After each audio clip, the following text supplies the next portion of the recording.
Hello, good morning, everyone. Good morning. Good morning. Hi. So let me just start off with, giving an intro here. So basically, our world is going through a tectonic change. And at times, one wonders if the pandemic has got the creative juices flowing across the world. We are experiencing a plethora of technologies now than ever before. You talk about artificial intelligence, machine learning, Internet of Things, blockchain, metaverse, autonomous vehicles, virtual assistants, healthcare sensors, and whatnot, all of which have been disrupting business models across the globe. What we are witnessing is the fourth industrial revolution.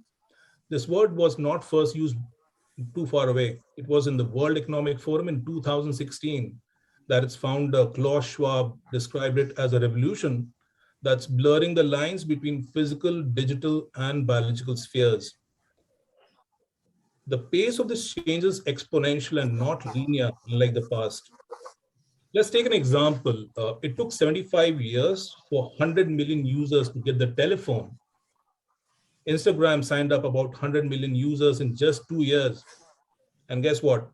Pokemon Go got there in 1 month. Experts say the main difference this time around vis-a-vis the previous industrial revolutions is that technology is merging more and more with our lives. Talk about blurring the lines between humans and technology. Today, you can even get a hip replacement done through a 3D printed bone or use a 3D printed bionic arm. There is data that shows that since 2000, the number of patents have gone up 4 times than the previous years. While there are organizations which are trying to embrace new technologies to make businesses more efficient than others, there are people who are still struggling to keep up pace. We are living in a very competitive winner takes all economy where high skilled workers are rewarded with high paying jobs and the rest of the workers are left out.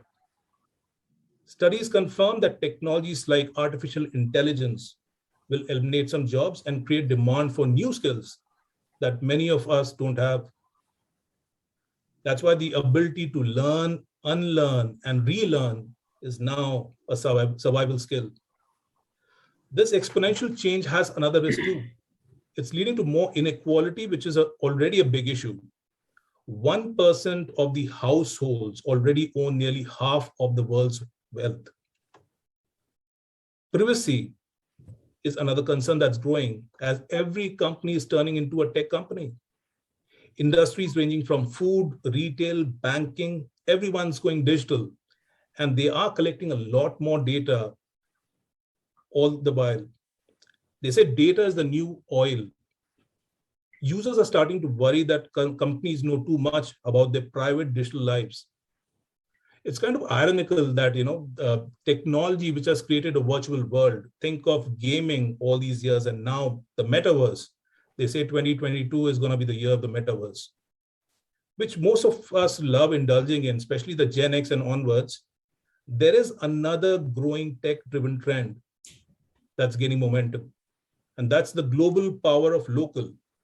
How do we use technology to bring communities back together, to bring them from the online to the offline world and create that face-to-face physical humanity again? We live in interesting times, no doubt, with so much happening so fast within our lifespans. All of this throws up many important questions, some of which we would try and cover in the next 1 hour with this distinguished panel we have today. So take a listen. Thank you. So the first question I have for the panel here is what essentially has fundamentally changed for your respective businesses with the advent of new technologies, and which ones are more relevant for your industry? We can just take one question at a time and we can take a round table. So I see Deepak. Deepak, would you like to talk about it to start off? Sure. Thanks, Ashish, for kind of setting the context. I completely agree with you. I think there's a lot of learning, unlearning, and relearning happening for all of us. I think more than I see technology as an ecosystem play. while I think a lot of brands and companies will develop some of their own, and I think the ecosystem itself is encouraging aggregators to do it at scale. For me, I think what is more important, or for us as a brand, what is more important is I think how the consumer is evolving. What we are seeing is, I think, and we all know that consumer is spending a lot more time online, right? So the way they interact with the brand and the categories is fast changing. So now the communication is not one way; it's three ways. One is what brand is saying, how consumer is perceiving it, and third is how consumer is also listening to other consumers of the brand. So I think that's one big shift. Second is a lot of women consumers are entering the shopper list. Earlier, like I've spent a lot of time in Colgate. If you go to tier 2, tier 3 towns, you will typically there will be a household purchase of the monthly grocery, and the male member in the family will go and kind of give it to the kirana shop and buy it from there, right? So that's the typical transaction that used to happen, and maybe a visit to a shopping mall used to be once in a month, etc. And in some places it doesn't exist, right? But now I think, given the advent of the way online is kind of developing, a lot of women consumers are participating into the shopping themselves, right? Which is a big shift, because compared to men, women are far more evolved consumers and they engage very differently. And third is, I think, because of the one and two, I think the consumers have started expecting a lot of customized and personalized offering for them.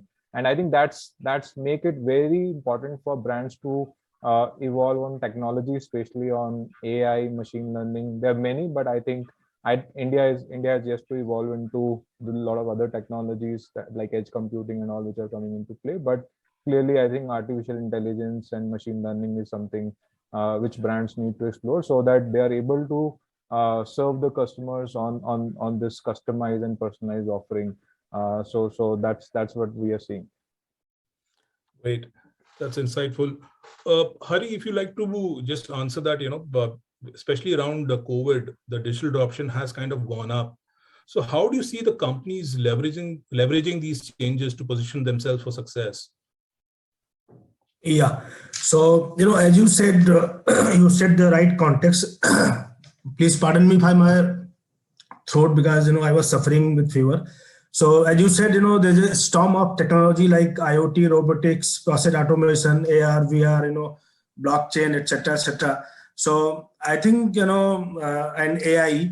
So right now, executives have little options but to adopt those technology. I'll just give one example that, in about 2018, we were, SRF, we operate in different geography. And, if I think today, then I think, I cannot manage without technology. So when we set up our Hungary plant in 2017, and, we were talking with our technology supplier, technology transfer, and, there was a lot of discussion, because, we added a lot of sensors, new technology, software in the plant itself. And they were telling me that, you guys are crazy. Why you are asking for so many, sensors, everything? Why you are automating your factory? But, when we set up this factory, normally this kind of factory takes about 2 years to set up. So we set up in Hungary, and the investment was about 800 crore rupees. And once we set up, then pandemic started. And there were no engineers available to, commission this plant. And typically you need about 25 engineers to, commission, this kind of plant. And, good that, we adopted good technology. Then, then we decided to commission this full plant online.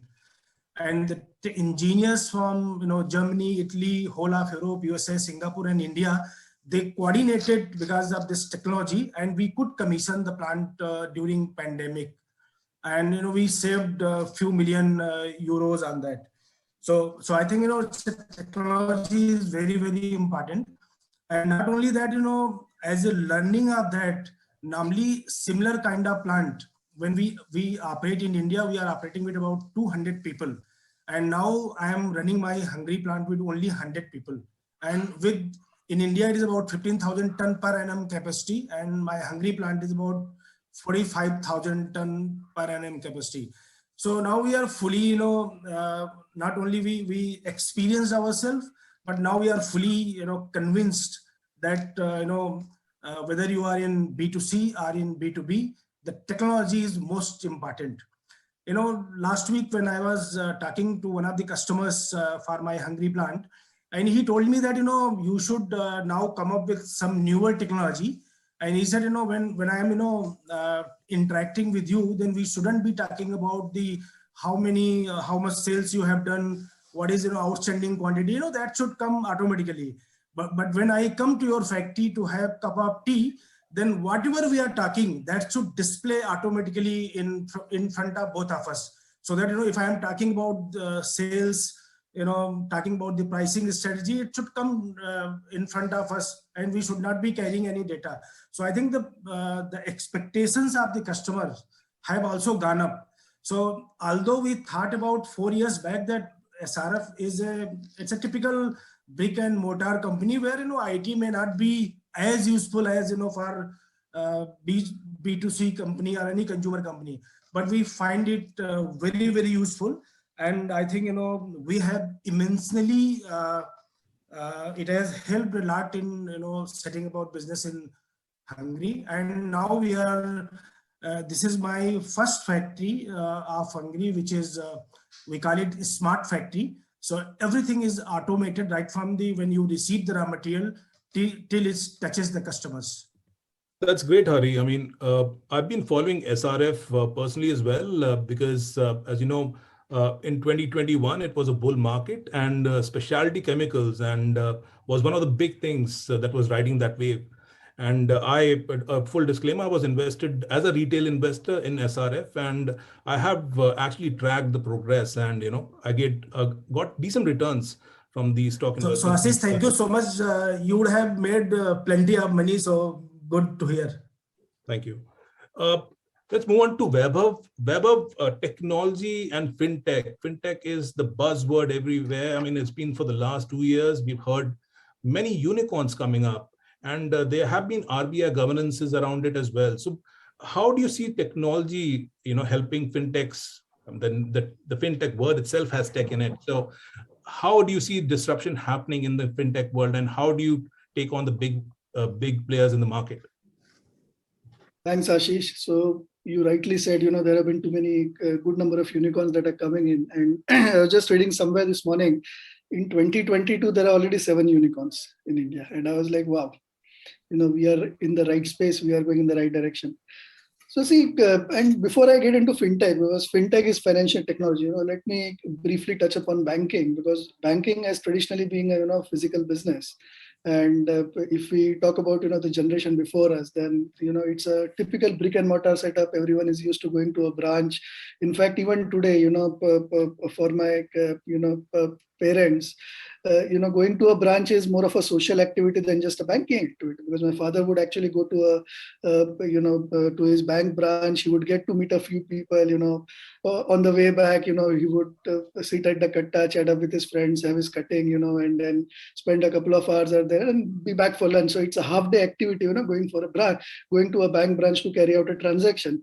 And vis-a-vis, look at the way, we do things. And we started using banking maybe through a branch, through a checkbook, but eventually we hooked on to internet banking, mobile banking, and then eventually to this fintech apps. And today everything I do is my banking is either through my mobile banking app or through a phone pay type of an app, and that's it, it's done over there. And then I talk about my daughter, who is 12 and a half, and I'm introducing her to banking, and she's like, Baba, what is this? This is so dull. And she gets excited with hey, you are doing that project NeoX, right? What is it? I'm more excited because the designs, the UI UX, the entire the way the things are done, it's so attractive. So that is a very different genre altogether. So from a physical bank to a digital bank, and from a digital bank to a fintech is how that, transcend has happened. And if you have a look, then even the processes, if you talk about products, okay, we used to have this, we still have this savings account, we have this current account. On the liability side, we have a fixed deposit. Then we have on the lending side, we have so many, secured loans, we have unsecured loans, we have credit cards. On the payment side, we used to have, RTGS, then NEFT came in, IMPS came in, which made it instant. UPI came in, UPI 2.0 came in, and so many other products have come up, AEPS, biometric based cash outs, and so on. NFC, tap and go based payments. And now, payments are coming in on wearables where, you can just have a watch and, just close it. Proximity payments have come in. So technology in the fintech space has really evolved and, taken a shape. But now if you talk about future, Ashish, if you talk about future, then the adoption, the changes are going to much more faster. Okay, now I can go on talking about product wise, how these products have, evolved, but then I would be taking up the time of the entire panel, which I don't want to do that. But then, there are certain technologies where, but just a few examples. Okay, earlier the rewards and recognitions used to be very static. You had a portal, you would log into that reward portal, you would come to know, hey, at the end of the month, so many points are accumulated. Today it has become so dynamic. You are walking into some mall and suddenly you will get a pop-up, hey, why don't you go to a shop or store for a lifestyle and you have got instant 5% discount. How do they come to know? But they do come to know because the technology has evolved to such an extent that our location is being captured at some point in time. Our location is being transmitted, and then basis that there is an engine that works in the back end that determines that this gentleman, this person is actually in a mall, and then whoever are the partner brands participating, those actually have certain dynamic campaigns. Now there is a lot of AI working at the back end because it sees that, hey, this guy is in his 40s. Okay, he is married, he would have a kid, this is his social strata, this is what his income lines would be. So, let me give these kind of offers to him. Okay, it is this time of the day, so it is a working day, he may be there for a business meet. It is a weekend, he might be there on a personal visit. Then those offers also get curated. So imagine, Ashish, this is just one small example of how a fintech, of how fin plus tech has come into that entire financial service. Now there are multiple technologies which would have been combined, but then look at the use case or adoption of this. Amazing. Look at the use case of or adoption of a neo banking thing. Earlier when banks, even in larger PSU banks, Ashish, to reach 1 million customers, I'm sure it would be, the target of like entire year at some point in time. A few circles would, put in hundreds of people, a few banks would put in thousands of RMs, and so many cluster of branches would come together. And then there is this one fintech which actually goes ahead and does it in 9 months, digitally, 1 million customers. So that is how the technology daily you are, opening 5 to 10,000 bank accounts on the fly, just like that, completely digitally. That is how far, how technology is coming into our lives. Ashish.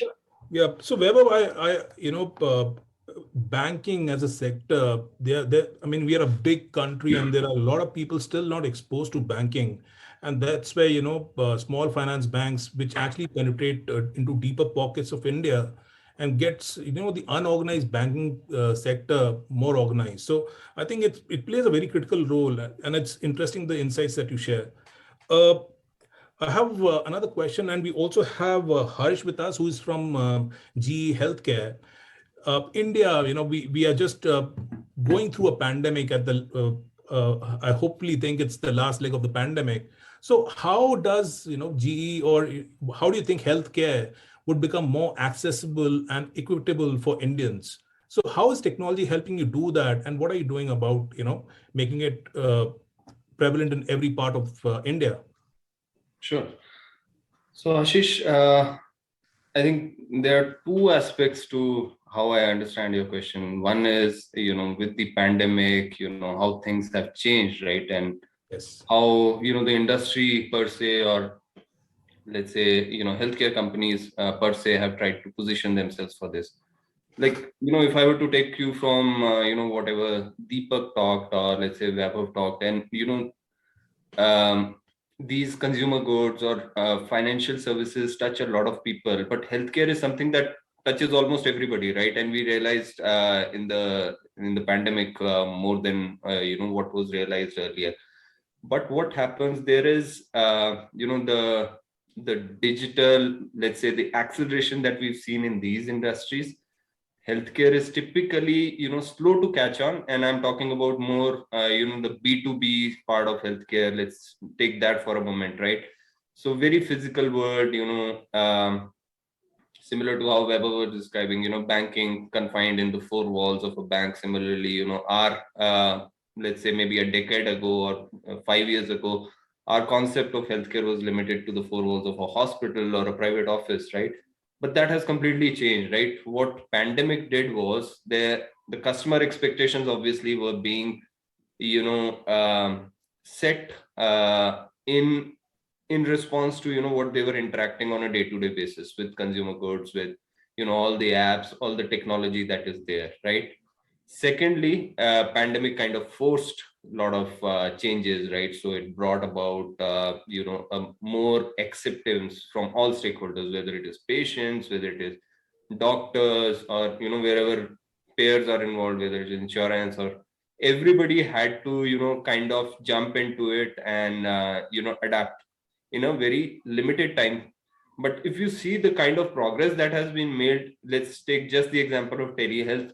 The progress is manyfold. It's exponential actually. And then there used to be this aspect that there was a lot of information asymmetry between patients and doctors, patients and providers, right? That has kind of gone. So because earlier what used to happen, people were not as well invested in their health. That the past 2 years have changed a lot, right? People have become more invested in their health. They are getting a lot of information to know. It's more participative. It is becoming more participative, right? Now, coming to the part where you are talking that how do we make it more accessible, more equitable? Now, that's I'm glad you are asking that question, Ashish, but it's something that, governments across the world are trying to answer. But I'll try to, take maybe few minutes, try to make my bit on simplifying a bit, and maybe I'll get a little theoretical here as well. So, typically what we call in health or health economics, there is this conundrum of cost, quality, and access, right? So the three have to work in Tandem. in relation to each other, right? So typically we assume that, cost goes down, access would improve. But what suffers is the quality, right? That's what we see in a lot of health systems in India, in the developing world, right? Cost is low. In many cases, it might be free as well, right? Access is there, hospitals are overflowing with patients, but quality suffers. And there are a lot of downstream effects of this kind of quality to the cost, right? Health deteriorates, there are damaging effects and productivity, lost days, all those things. So those things come into play. So when we try to just solve for one part of it, it doesn't solve the entire equation. Now we often say, I come from the medtech space, that medtech is the answer. Is it? Yes and no, right? So yeah, I'm saying yes, because definitely technology can solve for all these three pillars. It can solve for cost, it can solve for quality, it can solve for access. No, because today the way our systems are set, we are not rewarding the right innovation in each of these. So like for example, we saw in COVID time, right?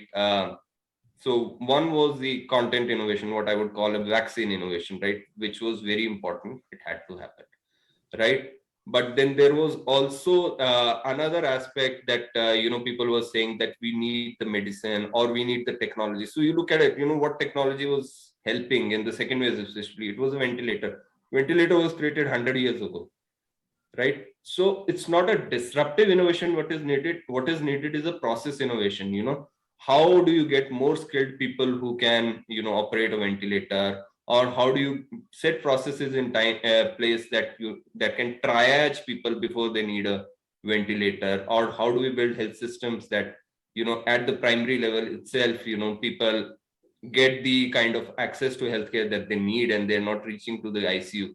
So all those things. So what has happened that, our ecosystem has been such that we've been rewarding innovation in, content part of it, which is, coming up with the next disruptive thing, whether it is from academia, whether it is from industry, even patients, right? I mean, we want the best, right? What we have not done is process innovations, right? And that's where I think with all the AI, ML coming in, that is the low hanging fruit. And that's where I would see that, technology is going to make a big impact. And once that part gets solved, though they might seem like, very humble part of the entire ecosystem, but they have huge impact. So once we start solving for these, we start rewarding low cost innovation. A lot of companies, including us, even our competitors, Philips, Siemens, everybody is getting into that space where, they are coming up with what we call as frugal innovation, right? For what exists, we are not making it additive, right? So there might be a lot of technology which is required for certain part of the world, and it makes it, cutting edge. But what we are taking is we are making it subtractive. We're removing, the frills and making sure the quality is there, and that kind of would solve for the cost quality access. Great. I find, you using the word frugal, and, that's something I associate with mostly India, making the most of resources and, going for the low hanging fruit. So yeah, it's really interesting. And healthcare is one area where I think we need to make tremendous progress. There's a lot of ground to cover. So yeah, really good insights, Harsh. With all these changes happening, but there have been changes in the consumer behavior as well. Every company, I think we started off before, but every company, especially during the pandemic, has gone omni-channel. You have all channels through which you communicate with your customers. So, Taran, I have a question for you. What has been the change in the digital strategies, the social strategies, the print strategies to make the entire customer experience very fluid? Yeah, I think overall, from a consumer perspective, before pandemic, right, there was a digital world where the advertisers were thinking, oh, what is the ROI digital is going to give, right? And I think that after the pandemic hit and we were forced to go digital, and now that we are kind of finished on the third wave, more adapted on the digital world, I think the consumer is so used to being on digital, and so are the marketers selling on digital, right? And there's a whole trend which was due for 2025, which is now literally got a free because of the entire change that the digital world has gone through. And I think a lot of ways we advertise or we market to consumers, at least in the CPG category, where there was a typical mix of TV, print, and then digital, and then see, okay, what is the role of digital, and let me see if it fits. Now, I think the first lever is, of course, TV, which is because it is the most vast and cheapest medium to reach the audiences. But the second one, which used to be print or any other medium, has actually become digital, right? Where you're actually saying the second medium is digital. And now I think with also the whole surge of e-com, right? Where in pandemic, people started to buy so much on e-com, right? Everything was digitally available, right? There is a whole thing, and I think I just like what Deepak you mentioned around, the three levers of how the consumers is interacting. Yes, there is also a whole lot of influence which consumers goes through, and that's what brings in the surge of social commerce today, right? We're not just looking at products on, let's say, Instagram or any other platform, but you want to buy when you see it, right? And that is the immediate thing that the consumer wants, versus where you would just see and then say, oh, let me see, go back and then go to a website or go to Amazon and then buy it. And I think this whole new thing of buy now, I've seen it and I want to purchase it immediately, brings in a lot of tech, which is a onus on all marketers or all companies to bring in a lot of tech. And I think what Hari also mentioned, I was visualizing, and when I'm talking about pricing, it should be the paper should be there right in front of it reminded me of the Matrix world, right? Where you want everything on offhand. And I think that's where the consumer is really getting to, where you're saying that everything that I want it now. And that is why there is a whole use of AI and ML, which is becoming really critical. I just want to quote one example of one of the CPG players, where, they're selling cosmetic creams. And, in a typical world, non-savvy digital consumer, you would just sell it on, let's say, a TV or a print, on maybe little advertising or push on digital.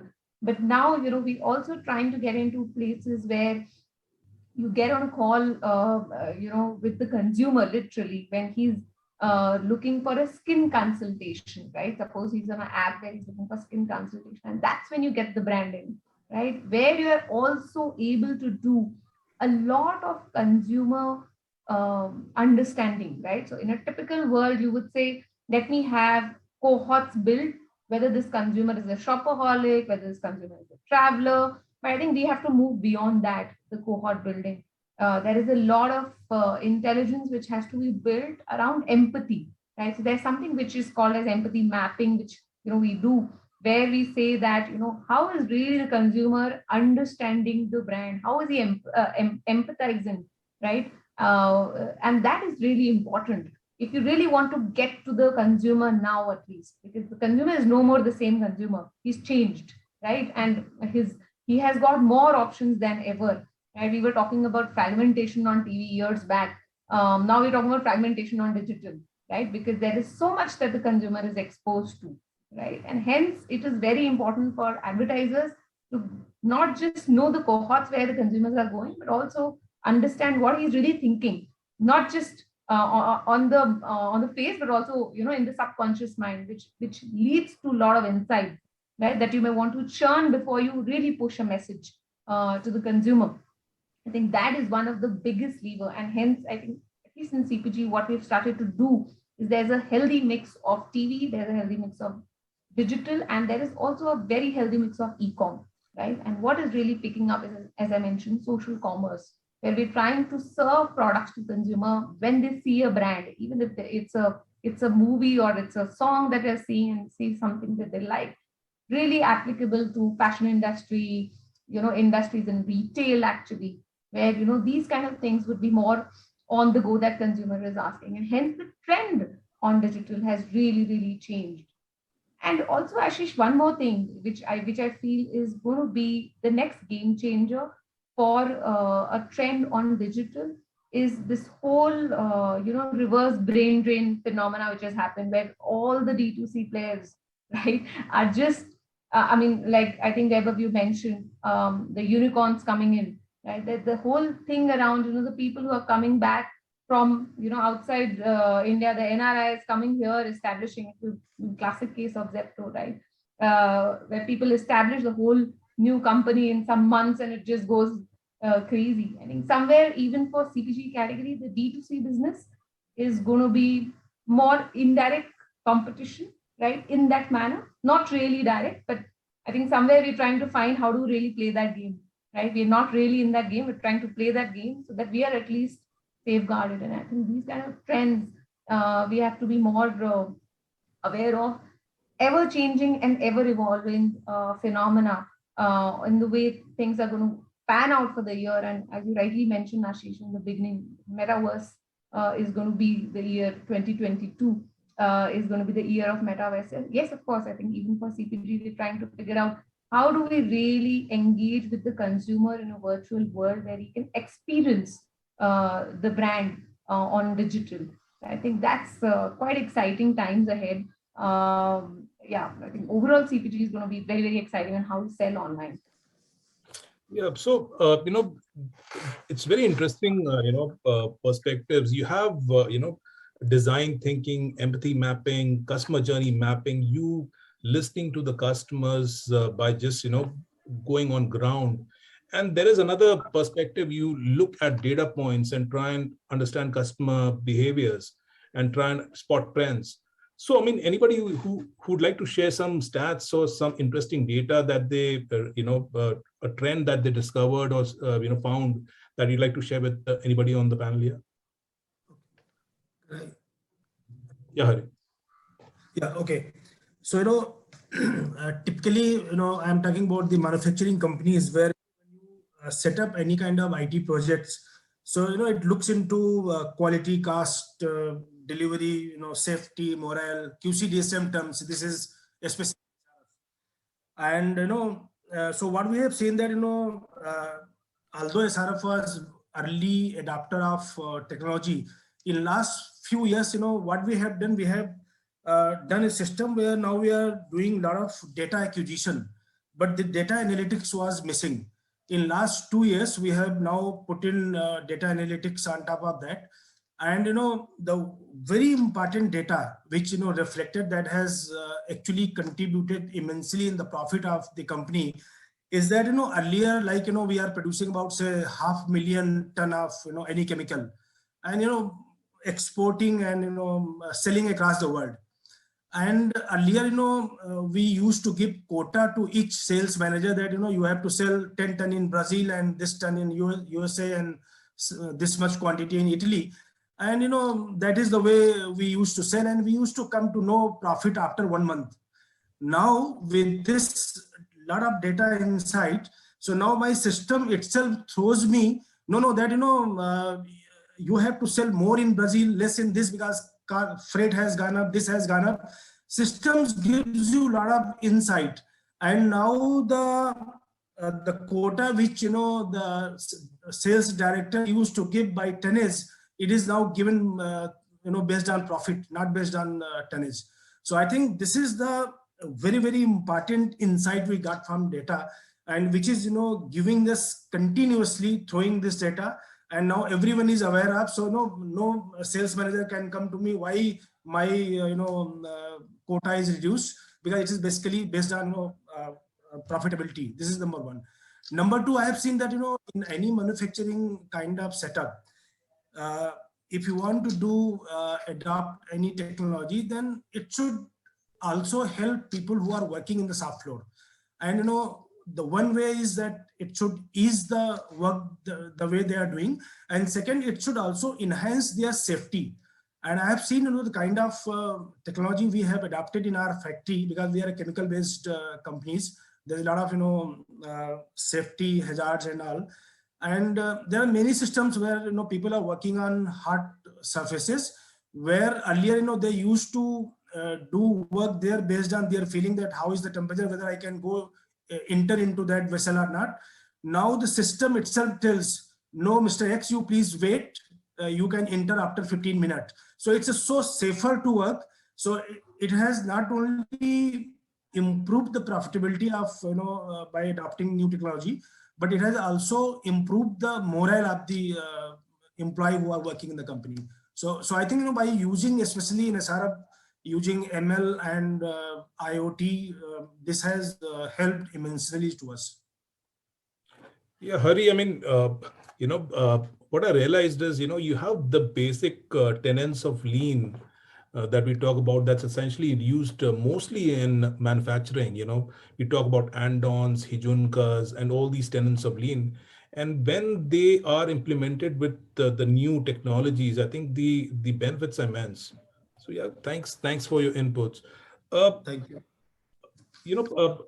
Taranjeet and Deepak, I mean, I had something related to the consumer behavior. So there was a McKinsey study that was done in 2021 that says 71% of the consumers expect companies to deliver personalized interactions, and 76% will switch if they don't like the experience. Are you experiencing this hyper personalization request or something like that in your respective industries? And my second part to the question is, how are you managing this fine balance of technology and that human touch? Sure, Ashish. I think very interesting question, and this is something we grapple with every day. I think two core insights which I've learned. One is typically, I think globally and India specifically, consumer loves the brand when they think that brand is only servicing them, or it is personalized for them, कि मेरे लिए ही बना है, right? And that's something I think as a brand we try to make sure that consumer experience the same when we interact with them. This is one. Secondly, I believe in the changing environment. I think Taranjeet also touched upon it.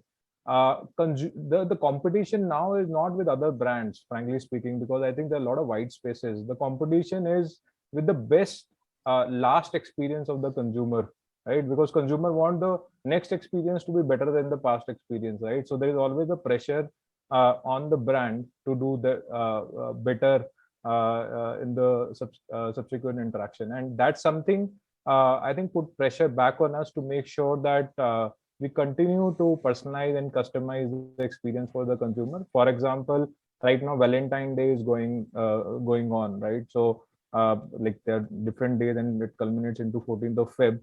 If you go to our site, the consumer can kind of actually customize their gift. For us, we're into men's grooming space. So a woman gifting to men, they can actually upload their picture with their boyfriend, write a customized message, we'll print it and we'll customize it and send it to their kind of loved ones, right? So that's one level of customization we do.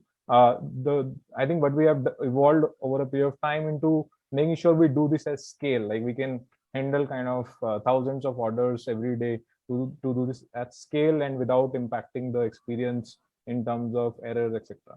Second is, I think also on the product recommendations, what do we recommend to customers is very personalized, right? So if different customers will see different offerings, different recommendations on product they use, also the payment basis, the past learnings, the payment gateways, etc. are customized to them. I think so that kind of makes the transaction very seamless.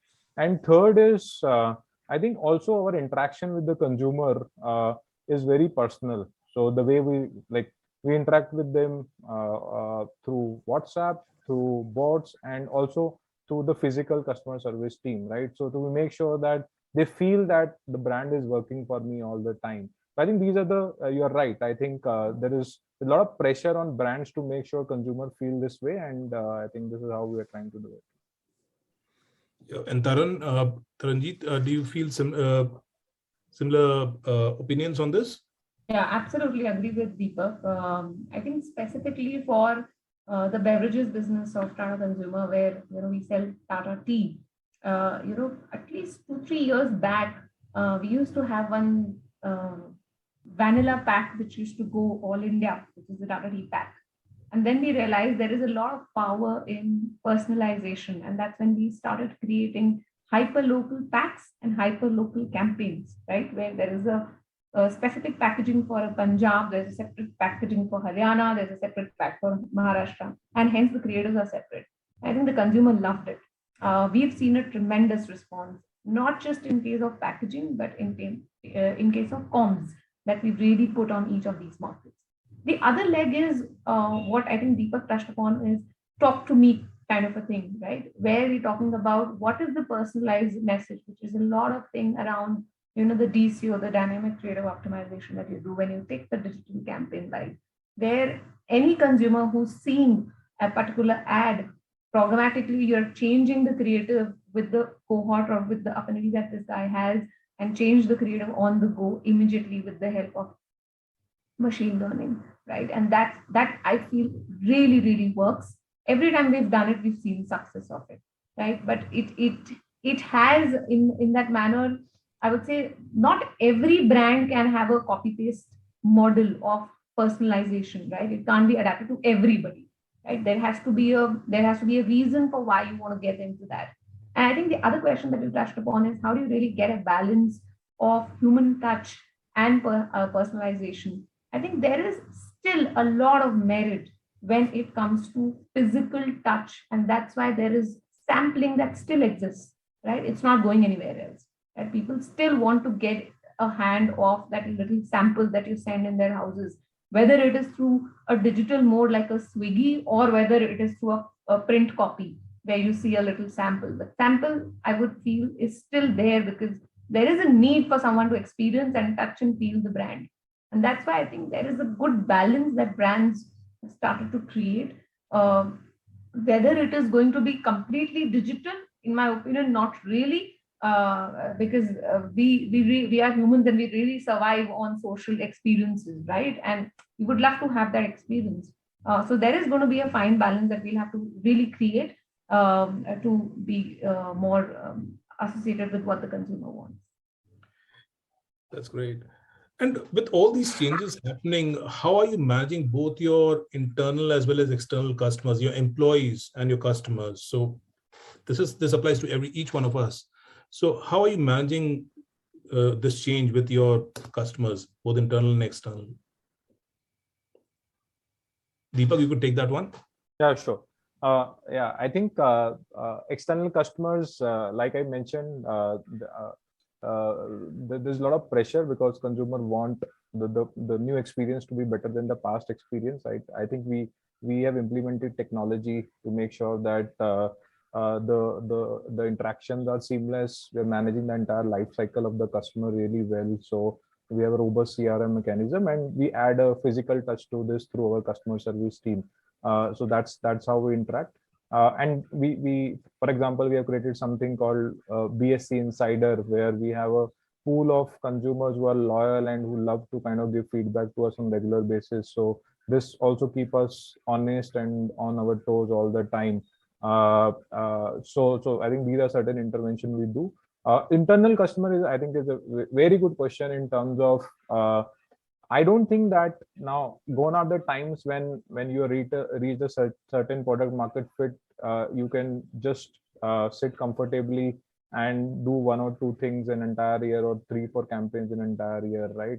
So I think you always need to continue to evolve, bring new offering to the consumers, make sure that you are present across the different media. Now it's not only TV, print, I think digital, and within digital also, I think like Taranjeet mentioned, that it's highly fragmented, right? So make sure you're always available, you're always talking to the consumers.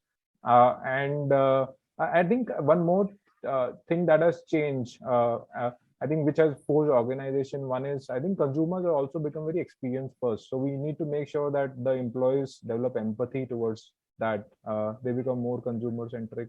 Second is, I think sustainability is important. So as a brand, we first need to make sure internally it's part of our core value, so that we are able to reflect it to the outside world. And third is, as an organization, we are also health and wellness question. So for example, we focus a lot on the internal health and wellness of the team, so that it also reflect in kind of when they start thinking of the new product offering or communication, it also, so I think it's very kind of very basic point, but I think the cleaning starts from the home. So that's something we focus on. Thanks, Vaibhav. So we are on the clock, and we'll just gather the concluding remarks from each of the panelists on what would be a closing statement. So I'll start off first. I think, predicting the next disruption or crisis is just not possible. It can happen anytime. You have the gray rhinos or the black swan events. The gray rhinos are basically the highly probable or high impact or neglected threats. So we need to, do a scenario planning for these cases, and also the black swan events like the COVID, where, it's very difficult to predict that, and it can have a significant impact. So companies would have to get ready for such situations, and at the same time, the ability to forecast, okay, which technology would be best utilized in my industry and be the first one to get there. I think that's the first mover advantage that you could have in your respective industries, and could probably help you become a moat in your industry. I'll pass it on to the rest of the panelists here. Your closing remarks. Hari, you like to take this first? Sorry, Harsh. Harsh, would you like to take this first? Sure. See, I think, Ashish, you kind of summarized it well. There is no other learning that you cannot predict the next disruption, right? But considering today's context, if I were to say that, where we are, so, whatever we talk, whether it is cloud computing, AI, ML, these are not going to be an ends to themselves, right? Companies cannot differentiate based on them, but how well they use these platforms for whatever we discuss with the panel here, right? Whether that is to understand the consumer behavior and then tweak the offering, or whether that is to use this platform to create the next product, right? And like, I think across, all the industries we saw, personalization is the way forward. So I think digitization, personalization, right? These would be the inputs, right? So no longer it's the time when, digital used to be considered separately. I remember like 5 years ago when we would be doing our annual strategy sessions, right? Digital was something that was there, but it was not, it was considered more like something that enables you either to cut costs, or you would look at it only from the cost prism. How much would digital initiatives cost? I think now it is becoming central. So digital possibilities will start shaping our strategy. And that's how I think, across industries, especially healthcare, the way forward is for more personalization, more equitable distribution. Thanks, Harsh. Vaibhav? Sure, Ashish. So I think, from a way forward and from the emerging technology, there are things like augmented reality, there are things like crypto, there are things like blockchain, okay, that are going to, take this to the next level. Because if you look at banking, financial services, fintech, these have been early adopters of technology. So whether it's a AI, ML, RPA, whether it's, all those IoT and so on. So we have been early adopters of these technologies, and we have been implementing it. We have been seeing the results, whether it's from a customer acquisition perspective, customer engagement perspective, customer servicing perspective, product automation perspective, digital transformation. We have been using all these technologies across in the digital transformation. And now we think that, for taking it to the next level, there will be things where, the crypto platform, for example, India has now said that we will go ahead with our own digital rupee, digital currency. Globally, the crypto platform has become lightning fast in terms of, I won't even say it's instant or real time. It's, even before that. Blockchain is becoming a very strong platform where, embedded finance, where, things like DeFi are going to, take the actual fintech to the next level. Ashish. Thanks, Vaibhav. Hari, you like to talk next? Yeah. So, I don't know what is the next disruption, but I feel the most important now is to safety of the data. You hear every day, some fraud around that, whether it is banking. I just heard about something yesterday in America. There are a lot of frauds are taking place. So I think, we need some technology that, work around that and make safest data, because everything is online today. So maybe blockchain or something new, but I think the need of the hour is to, save the data. So safety of the data, and there should not be any, fraud around that. And so ethics plays very important role in next coming days. Thanks, Hari. I think we are left with Taranjeet. Yeah. Closing remarks. Yeah, I think Ashish completely agree with what Hari also mentioned, that there's a lot of onus on the companies when it comes to using the data and collecting the data. I think there was a time when this whole data piece, everybody was excited about whether the data is gold, and hence let's start optimizing campaigns and optimizing marketing according to that. But I think in terms of compliance, whether it is a GDPR, whether it is PII, all sorts of compliances, tick boxes have to be done when you're digitally present, when you're collecting these things. And of course, I think blockchain is going to solve a lot of the fraud piece, at least in the banking system. But for CPG players, I would say that these ethical points are definitely something which everybody should be cognizant of. Thanks, Taranjeet.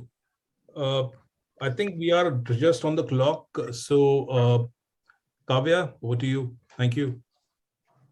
And thanks, everyone. Thank you. Thank you. Thank you. Thank you. Thank you very much, Ashish. And thank you indeed to all of our panelists as well. Some keen observations and trends that we managed to gather from all of you.